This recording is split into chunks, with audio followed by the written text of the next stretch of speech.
시청자 여러분 안녕하십니까? 뉴스9 윤정호입니다. 사상 초유의 일들이 연일 벌어지다 보니 무슨 소식이 나와도 놀랍지 않을 정도입니다. 오늘은 경찰이 현직 대통령에 대해 체포영장을 신청하고 관저를 압수수색할 것을 검토하고 있다고 밝혔습니다. 이 또한 예전에 없던 일입니다. 내일 오후 4시로 당겨진 탄핵소추안 국회 표결을 앞두고 수사에 박차를 가하고 있다는 모습을 보여주려는 듯 합니다.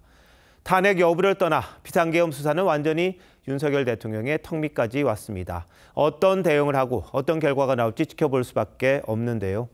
운명의 날을 하루 앞두고 뉴스9 경찰 수사 소식으로 가봅니다. 이나라 기자의 보도입니다. 경찰 국가수사본부 특별수사단은 지난 11일 대통령실에 대한 첫 강제 수사에 나섰습니다. 하지만 경호처의 저지로 책 한 권 분량도 안 되는 자료를 임의 제출 방식으로 넘겨받았습니다. 확보하려고 했던 자료들 중에 극히 일부에 해당하는 자료만 제출받았습니다. 그래서 굉장히 유감이라고 생각합니다. 경찰은 강제 수사 수단을 총동원하겠다는 의지를 밝혔습니다. 경찰 특수단 관계자는 오늘 기자들과 만나 한남동 대통령 관저와 삼청동 안가에 대한 압수수색, 윤 대통령에 대한 통신영장과 체포영장 신청도 검토하고 있다고 밝혔습니다. 윤 대통령이 조지호 경찰청장 등에게 줬다는 한 장짜리 계엄 지시서 내용, 윤 대통령이 사용한 보안전화 통신 기록 등을 확인할 계획이란 겁니다. 이와 함께 특수단은 대통령실 압수수색 영장 재집행 가능성도 열어뒀습니다. 경찰은 조규홍 복지부 장관 등 국무위원 4명을 상대로 비상계엄 국무회의 상황을 조사했습니다. 또 비상계엄 해제 투표를 방해한 혐의로 고발된 추경호 전 국민의힘 원내대표 측과 소환 날짜를 조율하고 있습니다. TV조선 이나라입니다. 비상계엄 때 방첩사령부가 경찰에 수사 인력을 요청했다는 소식 전해드렸었죠. 당시 경찰청 국가수사본부가 경찰관 10명의 명단을 실제 방첩사에 넘긴 걸로 확인됐습니다. 검찰은 이들을 요인 체포조로 보고 관련자들을 잇따라 소환하고 있습니다. 경찰이 윤석열 대통령에 대한 강제 수사까지 검토하는 상황에 검찰이 경찰을 수사하는 모양새입니다. 이게 무슨 일인지 안혜리 기자가 알려드립니다. 지난 3일 비상계엄 선포 1시간여가 지난 밤 11시 32분쯤 방첩사령부는 국가수사본부에 경찰 인력의 국회 투입을 요청합니다. 국수본은 영등포경찰서 강력팀 형사 10명의 명단을 방첩사에 보냈습니다. 일부 그 당시에 실무자끼리 아마 연락이 있었을 수는 있다고 생각을 합니다. 검찰은 국수본 2인자인 윤승영 수사기획조정관과 강상문 영등포경찰서장, 투입된 형사 등을 소환했습니다. 형사 10명이 정치인 등 요인 체포조였는지 확인하기 위해서입니다. 앞서 방첩사와 국수본은 지난 6월 합동수사본부 구성을 위한 양해각서를 체결하기도 했습니다. 옛날에 전두환 시절에 군경 합동수사본부가 생각나거든요. 국정원의 그 대공수사 업무가 경찰로 이관되는 아니 그러니까요. 반드시 필요한 업무. 국수본은 방첩사의 요청에 명단을 준 사실은 인정했습니다. 하지만 요인 체포조는 아니었고 당시 상황 대응을 위해 현장에 있던 10명의 명단을 전달한 것이라고 해명했습니다. 경찰 내에선 검찰이 계엄 수사 주도권 경쟁을 벌이는 국수본을 견제하려는 의도란 시각도 있습니다. TV조선 안혜리입니다. 경찰 서열 1, 2위인 조지호 경찰청장과 김봉식 서울청장에 대한 구속영장 심사가 지금 진행 중입니다. 법원에 나가 있는 취재기자 연결해 봅니다.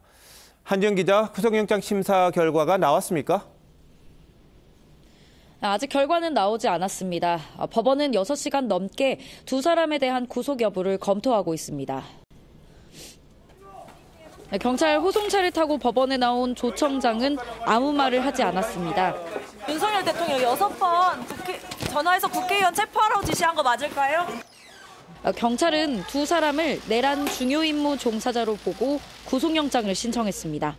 김봉식 서울청장은 구속 전 신문을 포기하고 법원에 나오지 않았습니다. 네, 조지호 경찰청장 변호인이 계엄 당일 상황을 추가로 공개했다는데 어떤 내용입니까? 네, 조 청장 변호인은 법정에서 조 청장은 윤 대통령 지시에 따르지 않고 항명을 했다고 변론했습니다. 변호인은 법원 출석에 앞서 계엄 선포 3시간 전 삼청동 안가에서 윤 대통령을 만났을 때 상황도 추가로 설명했습니다. 윤 대통령은 종북 세력 등 표현을 쓰며 계엄 선포의 정당성을 설명한 뒤 국회, 언론사, 여론조사 업체 등 이름이 적힌 A4 용지 한 장을 건넸습니다. 조 청장은 안가를 나오면서 김 청장에게 이게 실제인 게 맞느냐, 우리 갖고 시험하는 거냐란 얘기를 했습니다. 집에 돌아가 부인에게 말도 안 된다, 도저히 명령에 따를 수 없다고 말하곤 종이를 찢어버렸다고 했습니다. 계엄 선포 뒤 윤 대통령이 6차례 전화해 계엄법을 위반한 국회의원들을 체포하라고 지시했다고도 했습니다. 당시 조 청장은 말도 안 되는 내용이라고 생각해 참모들에게 말하지 않고 혼자 묵살했다고 주장했습니다. 지금까지 서울중앙지법에서 TV조선 한지은입니다. 야권이 추진하고 있는 윤석열 대통령에 대한 탄핵 소추안 표결이 지난주보다 1시간 앞당겨졌습니다. 관건은 국민의힘이 어떤 결론을 내리느냐인데요. 불참 당론이 바뀔지, 참석하더라도 부결하자는 결론이 날지는 내일 의원총회에서 결정하기로 했습니다. 어떤 결론이 나도 여권에는 상당한 풍파가 예상됩니다. 장혁수 기자가 보도합니다. 6개 야당이 발의한 윤석열 대통령 탄핵소추안이 오늘 국회 본회의에 보고됐습니다. 190인으로부터 대통령 윤석열 탄핵소추안이 발의되었습니다. 우원식 국회의장은 지난 7일보다 1시간 앞당겨 내일 오후 4시 본회의를 열기로 했습니다. 야간에 국회 앞 집회가 예정돼 있는 만큼 충돌을 방지하겠다는 겁니다. 첫 번째 표결 때 표결 불참을 당론으로 정했던 국민의힘은 내일 오전 의원총회를 열고 표결 참여와 찬반 여부에 대한 당론을 결정할 방침입니다. 당론에 충실히 따라달라고 의원님들을 상대로 호소하는 수밖에 없습니다. 그걸 강제할 방법은 없습니다. 대통령 탄핵을 둘러싼 당내 갈등은 더욱 격화하는 분위기입니다. 탄핵 찬성을 요구하며 1인 시위를 벌이고 있는 김상욱 의원은 탄핵 반대 입장인 윤상현 의원과 논쟁을 벌였습니다. 제 입장에서는 보수의 배신자로밖에 보이지 않습니다. 생각합니다. 내가 얘기했잖아. 윤석열을 내가 지키는 게 아니라고 했지. 여당 의원들이 모인 단체 대화방에선 김미애 의원이 비상계엄 선포권은 대통령 권한이라는 한 교수의 글을 올리자 이양수 의원이 내란죄가 아니라도 헌법을 문란하게 만든 것이라는 취지로 반박하기도 했습니다. TV조선 장혁수입니다. 국민의힘에선 탄핵에 공개적으로 찬성한 7명 외에 추가 이탈표가 나올 가능성이 있다고 보고 있습니다. 민주당은 어제 대통령 담화로 탄핵의 이유가 더 분명해졌다며 여당을 향해 표결에 동참하라고 촉구했습니다. 최원구 기자입니다. 민주당 이재명 대표는 어제 윤석열 대통령의 담화는 국민을 향한 광기의 선전포고라고 주장했습니다. 여당을 향해서도 탄핵 동참을 호소했습니다. 탄핵만이 혼란을 종식시킬 가장 빠르고 확실한 방법입니다. 부디 내일은 탄핵 찬성 표결에 동참하십시오. 원내 지도부는 소속 의원들에게 개인적 친분이 있는 여당 의원에게 탄핵 찬성을 설득하라는 지침을 내렸고 탄핵에 공개 찬성한 여당 의원들의 신변 보호가 필요하다는 주장도 나왔습니다. 공개적으로 표결 참여나 또 찬성 입장을 밝힌 분들에 대한 신변 보호도 필요한 게 아닌가, 이런 얘기까지 나왔습니다. 국민의힘 의원 상당수는 표결엔 참여하겠다면서도 탄핵안 찬반 여부를 묻는 질문에 말을 아꼈습니다. 어차피 선택은 최종적으로 내가 양심에 따라 하는 거니까. 그걸 할 거예요. 그럼 찬반을 정하셨어요? 현재까지 탄핵에 공개적으로 찬성하는 의원은 모두 7명이지만 몇몇 친한계 의원들과 중도 성향 의원 일부도 찬성표를 던지는 쪽으로 가닥을 잡은 것으로 알려졌습니다. 어제 원내대표 경선에서 탄핵 찬성파였던 김태호 의원에게 표를 던진 의원은 모두 34명이었습니다. 다만 친한계 의원들끼리도 찬반에 대한 명확한 입장은 공유하지 않는 분위기라 실제 이탈표는 개표함을 열어봐야 할 수 있을 걸로 보입니다. TV조선 최원국입니다. 탄핵과 수사에 맞서겠다는 입장을 밝힌 윤 대통령. 오늘은 인사권을 행사했습니다. 탄핵 표결을 하루 앞둔 대통령실 분위기 취재기자 연결해 알아보도록 하겠습니다. 조성호 기자, 윤 대통령이 직무에 복귀한 게 아니냐 이런 말이 나오던데 어떻게 봐야 할까요? 네, 아직 직무 복귀라고 단정하긴 어렵습니다만 대통령의 고유 법적 권한을 마지막까지 행사하겠다는 의지는 확실한 걸로 보입니다. 윤 대통령은 어제 국무회의 안건을 제거하며 행정권을 행사한 데 이어 마용주 대법관 임명 동의안을 국회에 제출한 사실도 확인됐습니다. 지난달 말 조희대 대법원장이 임명 제청한 인사인데 윤 대통령의 사법연수원 동기이기도 합니다. 김용현 전 장관의 후임 인선 움직임도 있습니다. 앞서 후보자로 지명된 최병혁 전 대사가 후보자직을 고사한 뒤 삼성 장군 출신인 국민의힘 한기호 의원이 장관직 제안을 받았는데 거절한 것으로 파악됐습니다. 네, 탄핵 소추안 표결 하루 앞두고 있는데 대통령실 어떻게 대비하고 있습니까? 네, 오늘도 공식 대응 없이 침묵을 이어가고 있지만 내부적으로는 탄핵안 가결 후 직무정지 상황 대비에 분주한 모습입니다. 윤 대통령이 어제 담화에서 탄핵 정국에 맞서겠다는 입장을 분명히 하면서 법조인 출신 주변 인사들을 중심으로 헌법재판소 심리에 대비한 법리적 검토도 진행 중인 걸로 전해졌습니다. 한 여권 관계자는 계엄 선포가 대통령의 통치행위 차원인지 여부를 놓고 헌재에서 다툴 여지가 있다는 게 대통령실 분위기라고 전했습니다. 지금까지 용산 대통령실에서 TV조선 조성호입니다. 내란 혐의로 구속된 김용현 국방장관이 대통령과 함께 싸우겠다는 입장을 변호인을 통해 밝혔습니다. 윤 대통령과 똑같은 논리로 계엄 선포가 고도의 통치 행위라는 점을 강조했고 이걸 수사하는 게 오히려 내란 행위라고 주장했다는데 조윤정 기자가 보도합니다. 김용현 전 국방부 장관은 계엄 해제 뒤 책임을 통감한다며 사의를 표했습니다.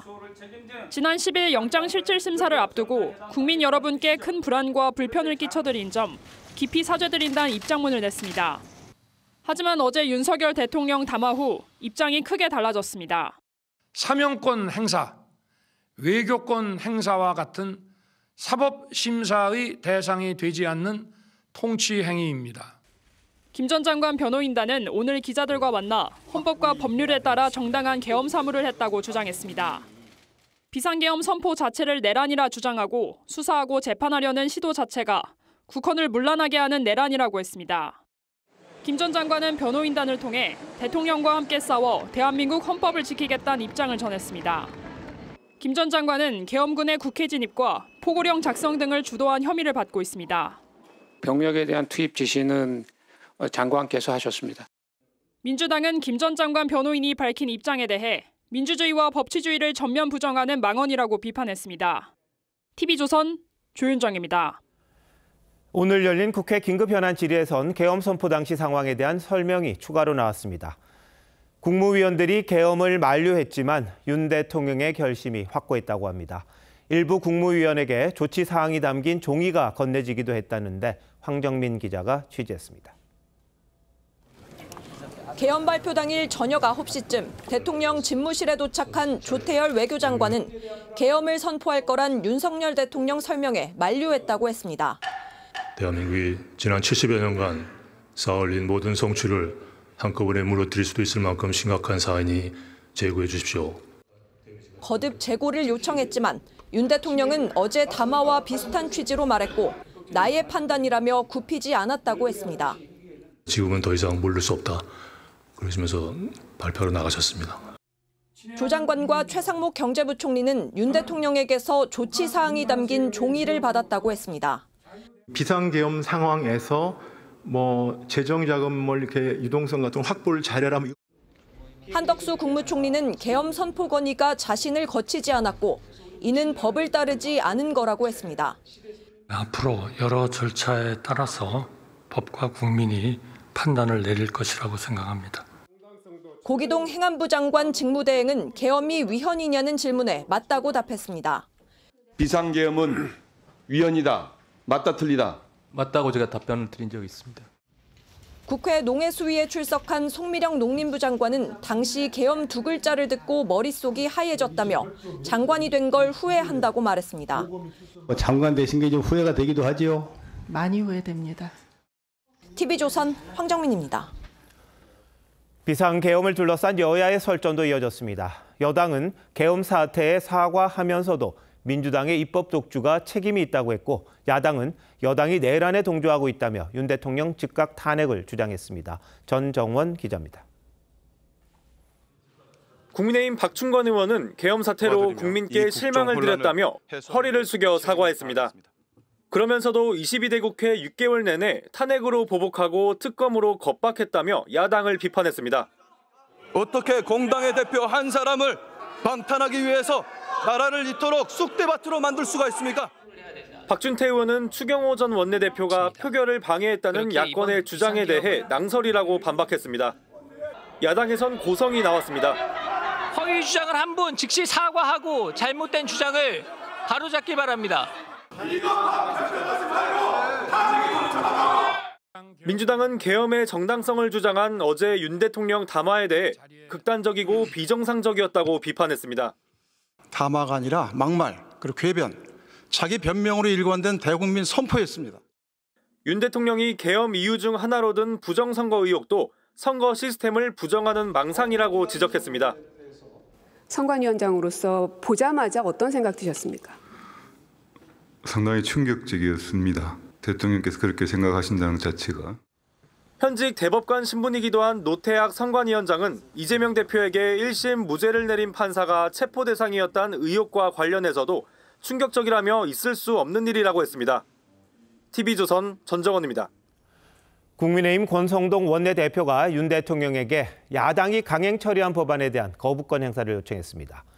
공석인 국방장관을 조속히 임명해야 한다고도 했는데 탄핵 국면임을 감안하면 언뜻 이해가 안 된다는 분들 많으실 겁니다. 어떤 뜻이 있는 건지 이채림 기자가 보도합니다.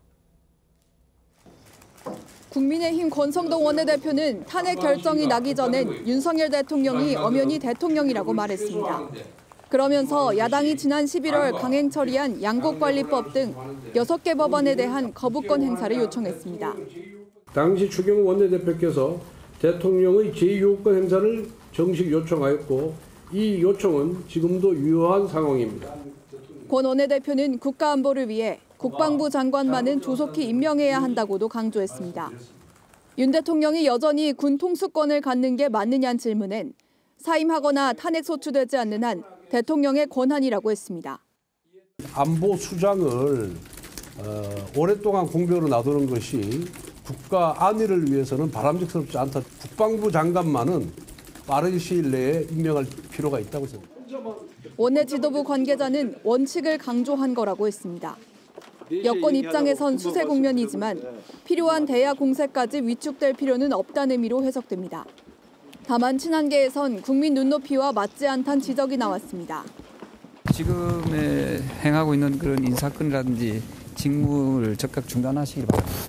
원내대표 경선을 앞두고 친윤계와 공개 설전을 벌였던 한동훈 대표는 오늘 국회의 모습을 드러내지 않고 침묵했습니다. 한 대표가 윤 대통령 제명 추진을 위해 긴급 소집을 지시했던 윤리위원회가 논의를 미루면서 사실상 제동이 걸린 데다 어제 의총 공개 설전에 대한 여파로 보입니다. TV조선 이채림입니다. 갤럽 정기 여론조사에서 윤 대통령의 국정 지지율 취임 후 최저치로 떨어졌습니다. 계엄 선포로 인한 당연한 결과로 보입니다만 지지층에 따라 탄핵과 내란 관련 질문에 대한 답은 달랐습니다. 이런 가운데 주요 인물들에 대한 신뢰도 조사에선 우원식 국회의장이 여야 대표보다 월등하게 높았는데 왜 그런 건지 정민진 기자가 알아봤습니다. 한국갤럽 여론조사에서 윤석열 대통령 국정 지지율은 지난주보다 5%포인트 하락한 11%로 나타났습니다. 취임 후 최저치로 윤 대통령 임기 평균인 31%의 절반에도 미치지 못했습니다. 부정평가는 85%로 응답자의 절반 가까이가 비상계엄을 이유로 꼽았습니다. 계엄 사태를 내란이라고 본 응답자는 71%, 윤 대통령 탄핵에 찬성한다는 응답자는 75%였는데 국민의힘 지지층에선 각각 22%와 27%에 그쳤습니다. 2016년 말 탄핵 정국 당시 박근혜 대통령 지지율은 6주 동안 4에서 5%에 머물렀는데 윤 대통령 탄핵안이 가결되면 지지율에도 영향을 미칠 거란 전망이 나옵니다. 정당 지지도 조사에선 민주당이 40%, 국민의힘은 24%로 정부 출범 이후 격차가 가장 컸습니다. 계엄 사태 수습 국면에서 주요 정치인에 대한 신뢰도 조사도 이뤄졌는데 우원식 국회의장이 56%로 41%인 이재명 대표와 15%인 한동훈 대표보다 높게 조사됐습니다. 계엄 당시 국회 본회의를 열어 계엄 해제 요구 결의안 처리를 주도한 게 영향을 미쳤다는 분석이 나옵니다. TV조선 정민진입니다. 내일 대통령에 대한 탄핵 표결이 있은 뒤 전국이 어떻게 흘러갈지 예측 참 쉽지가 않습니다. 하지만 국정을 안정시켜야 한다는 점에선 여야 입장 다르지 않을 겁니다. 비상계엄 사태 이후 민주당은 국정 안정을 강조하는 빈도 높아지긴 했습니다. 실제 그런 건지 또 탄핵 정국 이후 국정은 어떻게 될지 정치부 이채연 기자와 자세히 짚어보도록 하겠습니다. 자, 이 기자 최근 들어 이재명 대표와 경제, 외교 이걸 부쩍 강조하고 있더라고요. 여권에서는 벌써부터 대권 행보하냐 뭐 이러던데요. 네, 맞습니다. 이재명 대표는 오늘도 윤 대통령에 대한 탄핵안 처리를 촉구하는 성명을 냈는데요. 제1야당 대표로서 조속히 국정 공백 사태를 매듭짓겠다 이렇게 약속했습니다. 물론 탄핵의 당위성을 주장하면서 한 말이지만 적어도 경제나 외교 분야에 대해선 공백 최소화가 최우선이란 점을 분명히 한 걸로 보입니다. 네, 근데 표면적으로는 그런 것 같아요. 근데 실제도 그러냐 이렇게 지적하는 분들이 있습니다. 왜냐하면 대통령 탄핵을 추진하면서 국무총리까지 탄핵하겠다. 약간 이런 분위기잖아요. 네, 맞습니다. 아직까지는 조심스러운 모습이긴 하지만 내부적으로는 윤 대통령 탄핵 다음으로는 한덕수 총리 탄핵이 불가피하다 이런 기류가 있는 게 사실입니다. 실제 총리까지 탄핵이 된다면 다음 권한대행은 경제부총리가 맡게 됩니다. 또 추가로 탄핵이 이뤄지면 정부 조직법에 규정된 권한대행 승계 서열이 이렇게 내려오게 됩니다. 네. 자, 물론 현재로는 가정의 상황이긴 합니다만 총리와 장관들까지 줄줄이 탄핵이 된다면 정부 기능 마비되는 것 아닙니까? 네, 맞습니다. 논리적으로 불가능하지 않습니다. 현재 정부조직법상 국무회의 구성원은 대통령과 총리를 포함해 21명입니다. 그리고 국무회의를 열기 위해서는 이중 과반인 11명 이상이 돼야 합니다. 현재 법무, 국방, 행안, 여가부 4곳의 장관이 자진 사퇴나 탄핵안 가결 등으로 정족수에서 빠져 있는데 여기에 민주당이 탄핵을 거론한 한 총리와 고용부, 농림부 장관에 이어서 추가로 장관 3명이 더 탄핵되거나 사퇴할 경우 국무회의 자체가 무력화될 수 있습니다. 자, 국무회의가 무력화되면 예를 들어 뭐 거부권 같은 거 이건 어떻게 됩니까? 물론 뭐 대통령 직무가 정지되면 권한대행이 행사는 할 수 있다고 합니다만. 네, 그렇습니다. 대통령 권한대행이 거부권을 과연 행사를 할 수 있는지 여부에 대해서는 헌법학자들 사이에서 해석이 엇갈리긴 하지만요. 과거 노무현 대통령 탄핵 심판 당시 고건 총리가 거부권을 행사한 전례가 있습니다. 하지만 거부권, 즉 제2요구 역시 국무회의 의결을 거쳐야 한다고 나와 있어서 국무회의가 무력화될 경우 거부권 행사도 불가능해진다는 게 정부의 입장입니다. 그렇게 되면 거대 의석을 가진 야당이 입법권을 통해 정부 기능까지 행사할 수 있다. 이런 우려까지 나옵니다. 네, 그럼 국회가 행정 권력까지 장악하는 뭐 그런 셈이 될 수도 있을 것 같네요. 그래서 오늘 국민의힘 권성동 원내대표가 6개 법안에 대해서 지금 탄핵을 앞두고 있는 대통령에게 거부권 행사를 요구한 거, 뭐 그렇게 봐야 됩니까? 네, 그런 해석들이 많이 나옵니다. 권 원내대표는 원론적인 얘기라고 했지만 탄핵 국면에서 국정 기능까지 마비될 경우 여권에 미칠 파장을 고민하지 않을 수가 없을 겁니다. 물론 내일 결과를 봐야겠습니다만 윤 대통령 탄핵이 현실화할 경우 국정 기능 상당 부분이 마비될 수 있다는 우려가 있는 만큼 최소한의 대야 견제는 이어가야 한다는 필요성을 강조한 걸로 보입니다. 네, 뭐 대통령 탄핵이야 정치적인 책임을 지는 거라고 치더라도 국정이 마비되는 상황까지 가서는 안 될 것 같은데 좀 지켜봐야겠군요. 자, 이 기자 잘 들었습니다.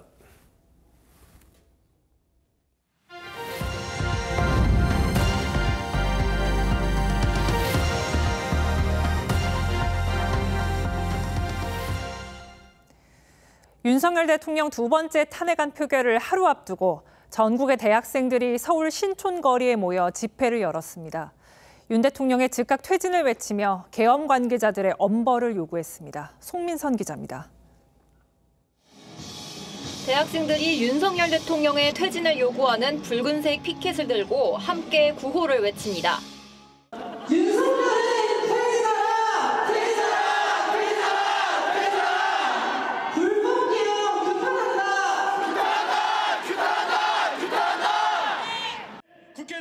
대통령 탄핵 소추안 2차 표결을 앞두고 전국에서 대학생들이 신촌으로 모였습니다.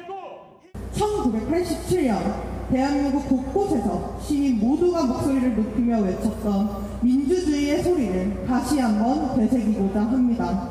신중함을 기하던 대학생과 청년들마저도 이제는 대통령에 대한 모든 신뢰와 기대를 거둬들였습니다.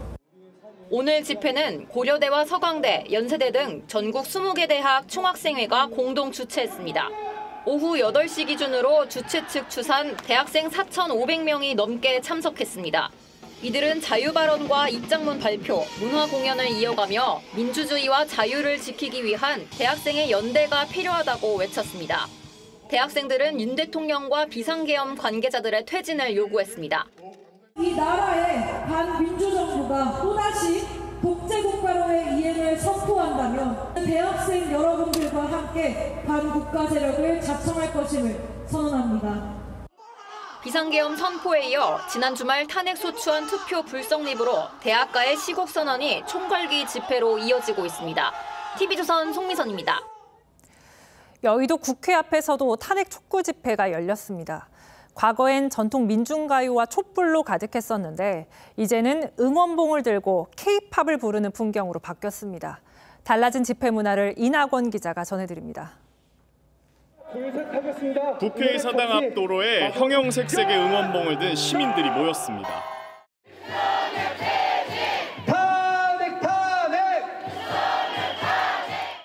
현장에는 소녀시대의 소원을 말해봐 같은 K-팝이 흘러나왔습니다.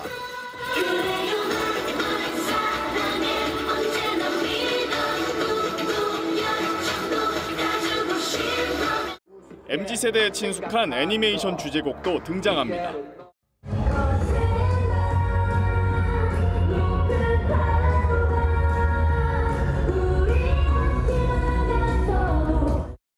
마치 콘서트 현장을 방불케 합니다. 유튜브 우소 응원봉입니다. 노래도 나오고 다 같이 구호 맞춰서 소리 지르고 하는 게 콘서트 같기도 하고.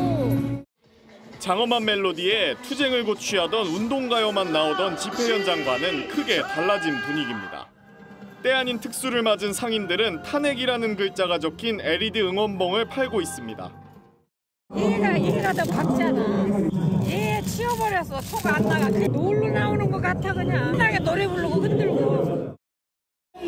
추운 날씨에 따뜻한 커피를 무료로 나눠주며 집회 참가자들을 응원하는 소상공인들도 있습니다. 2030 세대가 주도하는 집회 문화로 변하고 있다는 평가입니다. TV조선 이낙원입니다. 공천 개입 의혹의 핵심 인물인 명태균 씨가 윤석열 대통령 부부와 통화할 때 썼던 걸로 추정되는 이른바 황금폰을 검찰에 제출했습니다. 그동안 버렸다고 주장하다가 갑자기 자진해서 제출한 건데 이 안에 어떤 내용이 담겼는지에 따라 탄핵 정국에서 검찰 수사가 급물살을 탈 수도 있어 보입니다. 먼저 이성진 기자입니다. 지난 10월 15일 명태균 씨는 자신의 SNS에 김건희 여사로 저장된 인물과 주고받은 대화의 캡처 사진을 올렸습니다. 이때 사용했던 휴대전화기가 바로 대통령 부부의 공천 개입 의혹 등을 밝힐 핵심 증거로 꼽힌 이른바 황금폰입니다.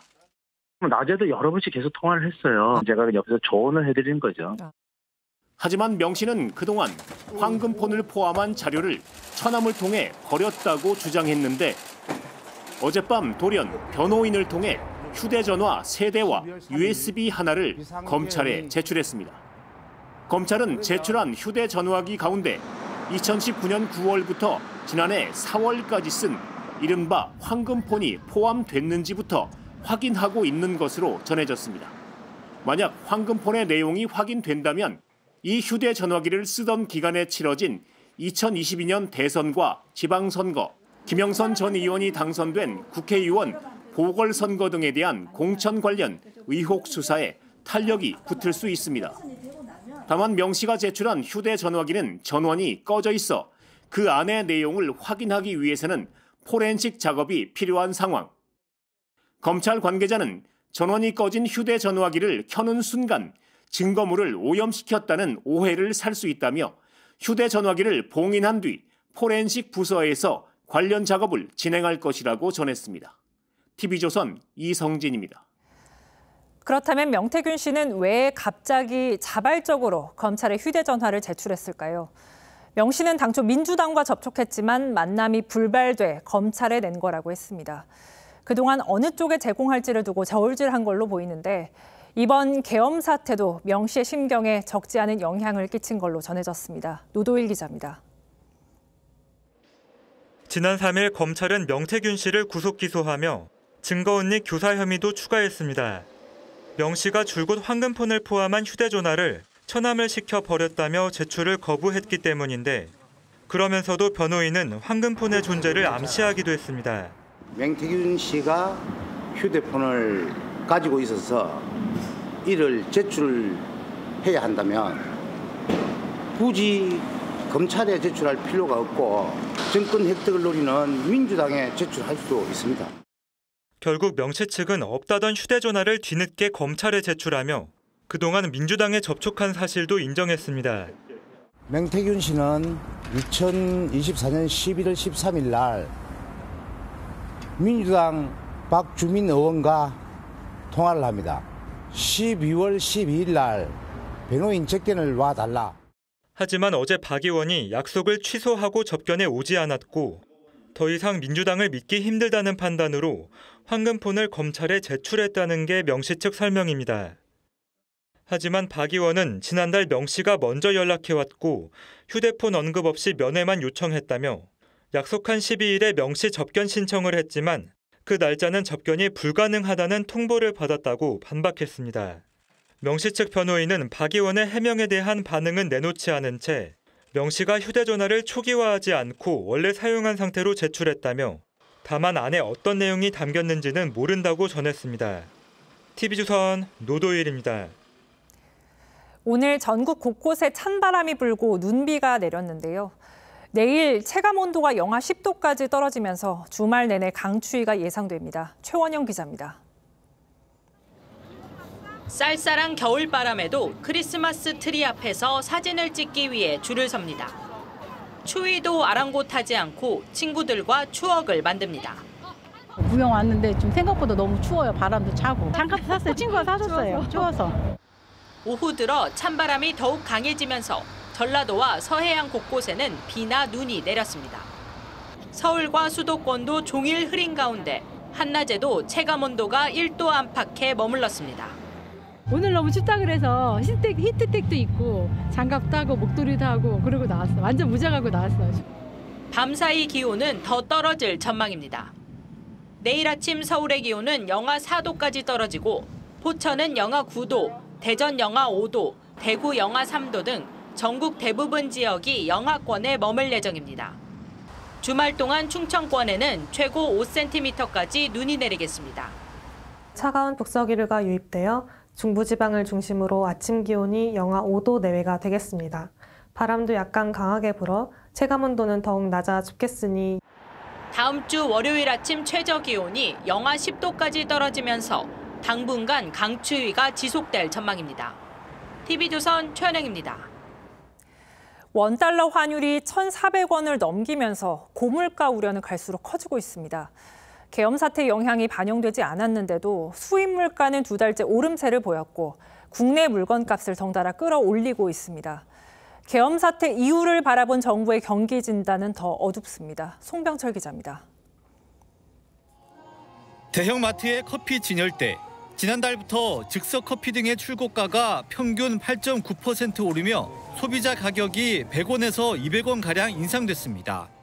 환율 상승 탓에 수입 가격이 오르면서 연쇄적으로 가격에 반영된 겁니다. 원두 커피, 원두 자체가 오르고 뭐 경제가 다 이러니까 오를 수밖에 없는데 아무래도 살 때 마음의 부담은 가죠. 지난달 수입 물가는 1.1% 올라 10월에 이어 2달 연속 상승했습니다. 특히 커피와 프로판가스, 2차전지 등의 상승폭이 컸습니다. 문제는 비상계엄 여파로 1,300원대 후반에 머물렀던 환율이 1,400원대 중반까지 치솟으면서 수입 물가가 더 뛸 수 있다는 점입니다. 수입 물가가 오르게 되면은 우리 산업 안에 있는 여러의 중간재도 마찬가지고 그런 쪽에서 이제 훨씬 물가 영향이 크게 되겠죠. 이렇다 보니 정부는 계엄 사태 이후 첫 경제진단에서 암울한 전망을 내놨습니다. 대내외 불확실성 확대로 가계, 기업, 경제, 심리 위축 등 하방 위험 증가 우려가 있습니다. 정부가 하방 위험을 언급한 것은 1년 4개월 만입니다. 특히 지난달까지만 해도 완만한 경기 회복세라며 낙관론을 펼쳤지만 분위기가 완전히 바뀌면서 경제정책 공백을 메울 대책이 시급하다는 지적이 나옵니다. TV조선 송병철입니다. 국제학술지 사이언스가 올해 가장 혁신적인 연구 성과 10개를 추려 발표했습니다. 최고의 연구로는 에이즈를 예방할 수 있는 백신이 꼽혔습니다. 박상현 기자입니다. 1981년 의학계에 처음 보고돼 지금까지 4천만 명 넘는 목숨을 앗아간 후천성 면역 결핍증 에이즈. 그동안 많은 치료약들이 개발됐지만 아직도 에이즈 환자는 전 세계 4천만 명, 우리나라에도 15,000만 명에 이릅니다. 이런 에이즈를 예방할 수 있는 백신이 올해 과학계의 가장 큰 성과로 꼽혔습니다. 미국 제약사 길리어드가 개발한 레나카파비르로 바이러스 물질을 보호하는 단백질 껍질을 공략하는 획기적인 접근법으로 에이즈 치료의 새 지평을 열었습니다. 임상실험에서는 단 한 번의 주사로 6개월 동안 99.9%의 예방 효과를 보였습니다. That allowed people to start living normal lives with a chronic manageable disease. Populations that had the highest burden of HIV for many years couldn't access those drugs. 스페이스X 우주선 스타쉽의 1단 추진체가 발사대로 다시 돌아오는 기술도 올해 10대 혁신 연구 성과로 꼽혔습니다. I'm sorry, like even in this day and age, what we just saw, that looked like magic. 우리가 그동안 몰랐던 초기 우주은하를 발견하는 데 성공한 미국 나사의 제임스 웹 우주 망원경, 자가 면역 치료제와 새로운 세포 소기관의 발견 등도 10대 연구 성과에 포함됐습니다. TV조선 박상현입니다. 윤석열 대통령이 계엄 당시 이재명 민주당 대표의 위증교사 혐의에 대해 무죄를 선고했던 판사를 체포하라고 했다는 주장이 나왔습니다. 법원은 강하게 반발했습니다. 윤재민 기자입니다. 조지호 경찰청장은 계엄령 선포 직후 여인영 방첩사령관으로부터 체포 대상 15명의 위치 추적 요청을 받았다고 했습니다. 야당 원내대표 있었고 그리고 이 사람은 왜 들어갔지 하고 생각됐던 게 김명수 전 대법원장 그리고 권순일 대법관. 조 청장은 변호인에게 의외의 인물이 한 명 더 있었다고 털어놨습니다. 민주당 이재명 대표 위증교사 1심 재판에서 무죄를 선고한 서울중앙지법 김동현 부장판사도 체포 대상이었다는 겁니다. 경찰은 조 청장 조사 과정에서 이런 진술을 받은 적이 없다고 했지만 사법부는 강하게 반발했습니다. 대법원은 신속한 사실규명과 법적 책임이 따라야 한다고 밝혔습니다. 김 부장판사가 근무 중인 서울중앙지법도 결과를 수긍할 수 없다는 이유로 재판의 독립을 심각하게 침해하는 행위라고 비판했습니다. 법원 내부망엔 윤 대통령을 비판하고 법적 책임을 요구하는 판사들의 글이 이어지고 있습니다. 윤 대통령은 야당의 사법부 겁박을 계엄 선포 이유 중 하나로 들었습니다. 자신들의 비위를 조사한 감사원장과 검사들을 탄핵하고 판사들을 겁박하는 지경에 이르렀습니다. 조 청장 진술이 맞다면 윤 대통령이 사법부 겁박의 당사자 아니냐는 지적이 나옵니다. TV조선 윤재민입니다. 군 사령관들에 대한 구속영장 청구, 소환 조사가 이어지고 있습니다. 오늘은 검찰이 여인영 방첩사령관에 대해 방첩사 요원들을 국회와 선관위에 보내고 정치인 체포와 선관위 서버를 확보하려 한 혐의로 구속영장을 청구했습니다. 곽종근 특전사령관은 소환했습니다. 정준영 기자입니다. 여인영 방첩사령관은 계엄사 합동수사본부장을 맡을 예정이었습니다. 1979년 12.12 사태 당시 전두환 보안사령관이 맡았던 직책입니다. 검찰은 여 사령관이 주요 인사 체포와 선관위 서버 확보를 지시한 걸로 보고 있습니다. 선관위 서버를 복사하고 통째로 들고 나오고 이 지시는 누가 내린 것입니까? 여인영 사령관께서 저에게 구두 지시하였습니다. 조지호 경찰청장 측도 여 사령관이 전화를 걸어 선관위 3곳에 경찰 인력 지원을 요청했다고 했습니다. 검찰은 내란 중요 임무에 종사하고 직권을 남용했다며 구속영장을 청구했습니다. 여기에는 여 사령관이 우원식 국회의장, 이재명 민주당 대표, 한동훈 국민의힘 대표를 최우선 체포하라고 지시했다고 적시했습니다. 여 사령관은 입장문을 내고 영장 심사를 포기했습니다. 계엄으로 빚어질 결과를 심각하게 고민했으나 군인으로서 명령을 따른 것이라며 그에 대한 법적 책임을 온전히 지겠다고 밝혔습니다. 검찰은 곽종근 특수전 사령관을 피의자로 소환 조사했습니다. 의결 정족수가 아직 다 안 채워진 것 같다. 빨리 문을 부수고 들어가서 안에 있는 인원들을 끄집어내라. 라고 말씀을. 검찰은 김정근 특전사 3공수 여단장도 함께 소환해 병력 출동 경위 등을 조사하고 있습니다. TV조선 정준영입니다. 계엄 선포 당시 대통령을 비롯해 지휘부가 보안 기능이 있는 비화폰으로 소통을 했다는 증언이 속속 나오고 있습니다. 이 비화폰의 통화 내역이 진실을 가리는 스모킹 건이 될 걸로 보이는데요. 오늘은 비화폰에 대해 김주영 기자와 따져보도록 하겠습니다. 김 기자, 수사 대상에 오른 계엄 지휘부들이 모두 비화폰으로 통화를 했다, 이런 증언이 많네요. 네, 조지호 경찰청장은 경찰 조사에서 계엄 당시 윤석열 대통령에게 비화폰으로 6차례 전화를 받았다고 진술했고요.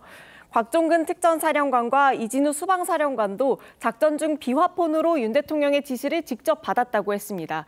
박안수 당시 계엄사령관도 경찰의 국회 통제 지시를 할 때 비화폰을 사용하는 등 지휘관들끼리 통화는 대부분 비화폰으로 이뤄졌습니다.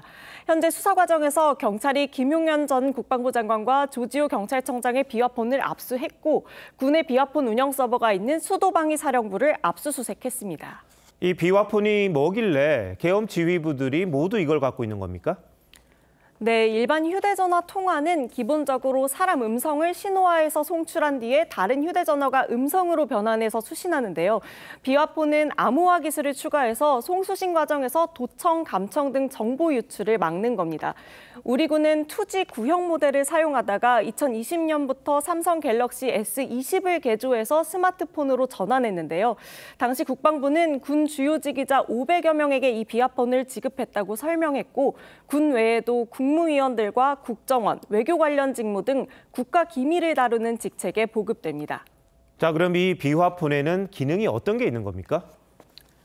네, 실제 비화폰을 사용한 군 관계자들에 따르면 이 비화폰은 통화와 문자는 가능하지만 통화 내용을 녹음하는 건 안 됩니다. 인터넷이나 SNS 접속 같은 외부 연결은 제한되어 있다고 하고요. 원격으로 단말기 외 통화 기록 등을 삭제할 수도 있습니다.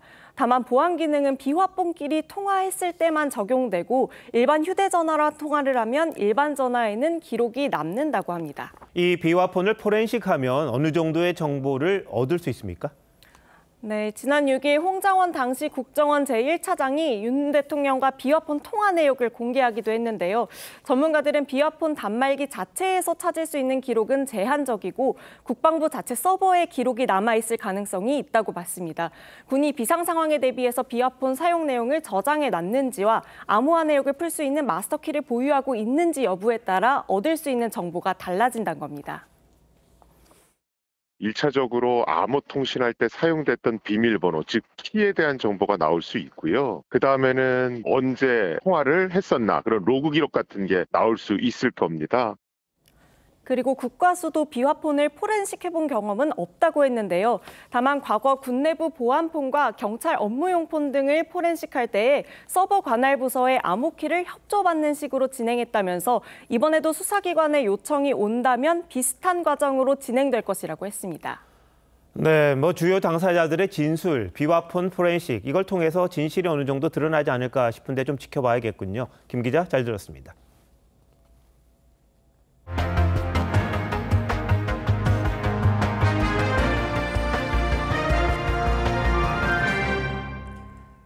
트럼프 1기 외교안보 총괄 책임자이자 미국의 대표적인 강경 매파 존 볼턴 전 백악관 국가안보보좌관이 TV조선과 인터뷰를 가졌습니다. 한국의 계엄 사태에 대해서도 입을 열었는데요. 북한과 중국, 러시아는 탄핵 정국을 기회로 생각할 거라면서 한국이 빨리 정치적 안정을 되찾는 게 중요하다고 강조했습니다. 워싱턴 이태영 특파원이 단독 보도합니다. 존 볼턴 전 백악관 국가안보 보좌관은 최근 한국의 계엄 사태에 대해 예측 불가한 상황이 됐다며 안정이 최우선이라고 입을 열었습니다. Obviously, combined with a presidential transition in the United States, it makes things complicated. It would be better to get off to a quicker start. 계엄 선포로 제기되는 한미 균열에 대해선 영향이 크지 않을 것이라면서도 That martial law decision took everybody by surprise, including in South Korea. Whatever happens as a result of the martial law declaration will happen, but I don't think it will affect relations with Washington. 이 같은 정치적 혼란은 북한과 중국, 러시아에겐 한국의 여론을 흔드는 기회로 작용할 것이라고 주장했습니다. Well, I think certainly those three countries are watching the situation in South Korea very carefully, and if they could take advantage of it, if they could do influence operations to try and affect South Korean public opinion. 볼턴은 트럼프가 북한과의 관계에서 한국을 패싱할 수도 있고 취임 직후 김정은과 직접 대화를 위해 평양에 갈 수 있다고도 예상했습니다. He would work with Kim. He would try and talk to Kim Jong-un in any event. Remember, he said back during his first term that he and Kim fell in love. Trump's desire to see Kim Jong-un again, maybe even going to Pyongyang, which 타임지 올해의 인물에 선정된 트럼프는 김정은과 잘 지내고 있다며 자신은 김정은이 상대해본 유일한 사람이라고 주장했습니다. 워싱턴에서 TV조선 이태형입니다. 우리 당국도 외교 보폭을 넓혀야 하지만 현 정국에서 쉽지만은 않습니다. 이런 상황에서 야당이 외교 고립을 오히려 부추기는 듯한 모습을 보이자 우방국이 반박하는 일도 벌어지고 있습니다. 구민성 기자입니다. 조국혁신당 김준영 의원은 이틀 전 국회 외통위에서 계엄 사태 이후 미국 측이 우리 정부에 대해 상종 못하겠다는 표현을 했다고 주장했습니다. 윤석열 정부 사람들하고는 상종을 못하겠다고 보고했습니다. 이에 대해 주한 미국 대사관은 이례적으로 자료를 내고 김 의원 주장은 전혀 사실이 아니다라고 반박했습니다.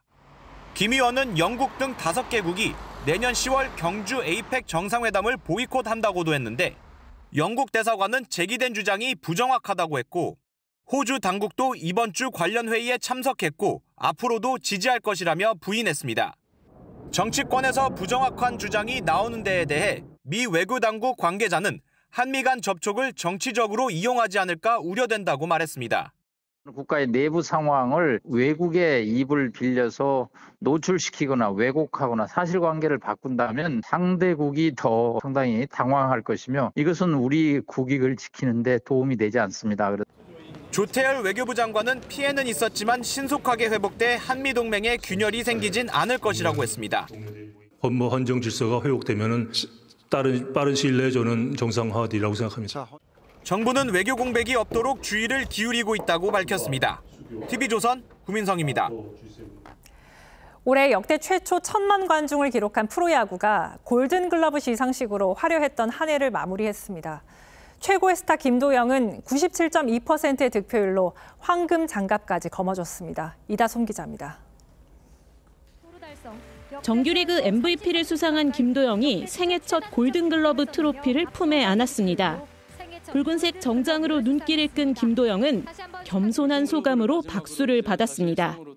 절대 안주하지 않고 올해 받은 트로피들의 무게를 견딜 수 있는 사람이 될 수 있도록 노력하겠습니다. 만장일치 득표에는 실패했지만 총 288표 중 280표를 획득해 97.2%, 이번 시상식 최다 득표율을 기록했습니다. 가장 치열했던 포지션은 유격수였습니다. SSG 박성환은 두 자릿수 홈런을 날리며 국가대표팀에서도 펄펄 날았고 기아 박찬호는 팀의 통합 우승에 기여하며 최고의 시즌을 보냈는데 승자는 박찬호였습니다. 어린 딸의 축하를 받은 박찬호는 53.5%의 득표율로 41%를 기록한 박성환을 따돌리며 기쁨을 만끽했습니다. 1983년생 기아 최영우는 지명타자 부문에서 트로피를 거머쥐며 통산 최고령 골든글러브 수상자의 이름을 올렸습니다. 우리 나라가 좀 많이 힘든데요. 그래도 우리 야구 팬분들은 저희 선수들 플레이할 때만큼은 참 행복했으면 좋겠습니다. 가장 많은 수상자를 배출한 팀은 우승팀 기아로 셋이었습니다.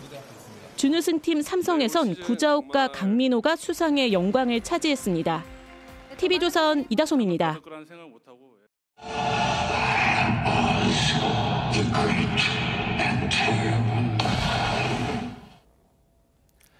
오즈를 지배하는 마법사, 알고 보니 마법을 부릴 줄 모르는 엉터리였습니다. 비법이 담긴 마법책도 읽지 못합니다. You have no real power. 정체가 들통난 마법사가 주인공을 마녀로 몹니다. 권력을 지키기 위해 동물들의 입을 봉하려 합니다. If we work in tandem, there's no fight we cannot win. 탱크를 앞세운 반란군이 한강을 건너오려 합니다. 막을 도리가 없다는 보좌관에게 수도경비사령관이 말합니다. 아니야. 우리가 막는 게 아니야. 시민들이 도와야 돼. 이토 히로부미가 말합니다. 朝鮮という国は愚かな王と腐敗した時勢たちが支配してきた国だが 그런데 신기하답니다. 国難のたびに変な力を発揮する 통신사 AP가 엊그제 세계에 전했습니다. 6시간 만에 끝난 한국의 비상계엄 사태는 민주주의의 승리다. 그 승리를 미국 건국의 아버지들이 선언했던 견제와 균형 원리의 승리에 비유했습니다. 3시간 만에 국회가 해제를 결의한 것은 삼권 분립 원리가 제대로 작동하고 있음을 보여줬다고 했죠. 심야에 국회를 찾은 시민의 참여도 사태를 마무리하는 데 큰 역할을 했다고 했습니다. 그리고 놀라워했습니다. 수천 명의 시민이 몰려왔지만 군경과 어떤 충돌도 보고되지 않았다. AP는 서울의 드라마가 미국이라면 어려웠을지 모른다고 했습니다. 한국 같은 대중의 참여나 의회 표결이 일어나지 않을 수도 있다. 그럴 만도 합니다. 그날 밤 국회 앞 풍경은 다시 봐도 찬탄을 자아냈습니다.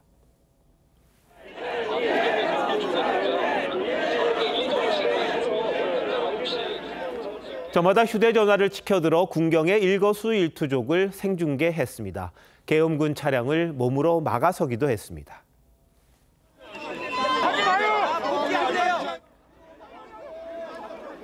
지휘관은 부대원들에게 물러서라고 합니다. 하지마. 뒤로 와. 한국이 외환 위기에 이어 금융 위기까지 가장 먼저 극복해내자 세계가 놀랐죠. 교과서에 실릴 위기 극복이다. 우리는 또다시 이겨낼 겁니다. 당장은 분노와 혐오, 수치와 좌절에 고통스러워하지만 보란 듯이 일어서고 맙니다. 12월 13일 앵커 칼럼 오늘 한국 민주주의의 승리였습니다.